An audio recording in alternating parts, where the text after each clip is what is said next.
In this lesson, we are going to learn how new species are formed. Speciation is an evolutionary process that results in the formation of a new species from a pre-existing species.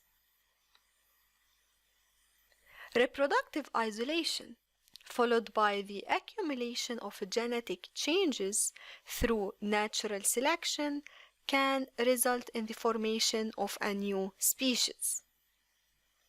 This is because the population will become genetically distinct with different allele combinations, and this will make them unable to breed to produce fertile offsprings. Now suppose a population becomes separated in some way from other populations and undergoes different mutations. So it will be genetically different from other populations. Each of the populations will experience different selection pressures because the environment of each will be slightly different.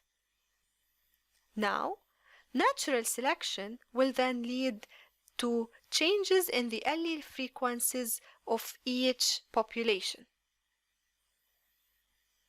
And thus, the different phenotypes each combination of alleles produce will be subject to selection pressure that will lead to each population becoming adapted to its local environment. And this is known as the adaptive radiation. At the end, each population would now be a different species, each with its own gene pool, and they will not be able to interbreed.